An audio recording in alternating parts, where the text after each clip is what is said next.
Hello po, puwede po bang magtanong ng ano, ano po bang pangalan niyo? Ako po si Elizabeth Hastar, library staff po dito sa IELTS. Um, Ilang years na po or months?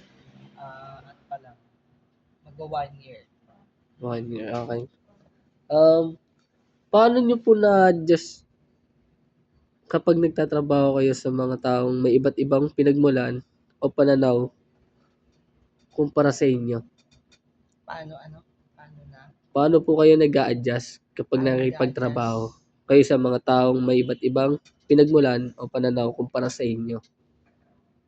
Ang adjustment naman kasi ano lang yan, depende. Depende rin sa, katulad pag sa estudyante, di syempre, ang turing mo sa kanila, bilang matanda ka sa kanila, yung respeto na, Mm. alam mo, yun, ganun lang naman. Tapos, ano lang, pakita mo lang na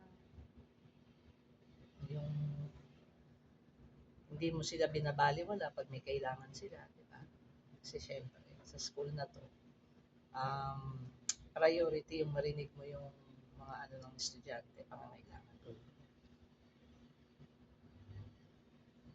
Ano-ano pong panga ano-ano pong mga paraan o strategy ang ginagamit niyo upang maging effective ang mga communication sa iba't ibang uri ng empleyado?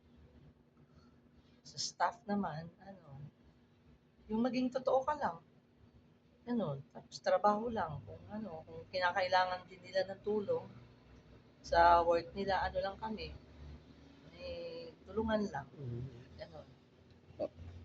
Respeto pa rin, yun pa rin ang una. Next po, may pagkakataon po ba na kinakailangan niyong baguhin ang inyong kilos o paraan ng pakikitungo upang maiwasan ang alitan o hindi pagkakaunawaan? Maaari mo po bang ipaliwanag, ma'am?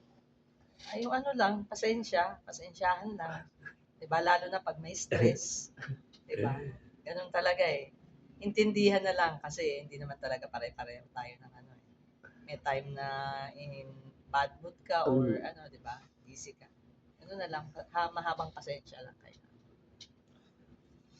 Um, Ma'am, bilang isang staff or librarian, ano pong maipapayo niyo sa mga estudyante tungkol sa pagtatrabaho sa isang workplace na may iba't ibang kultura at personalidad? Ano lang yan? Understanding lang sa bawat isa, 'di ba? Kasi tama, iba-iba nga tayo ng pinagmulan. So, intindihan na lang. Ano po yung maipapayo Respeto niyo sa pa mga rin. estudyante? Papayo ko sa kanila na respetuhin nila yung mga ano nila, mga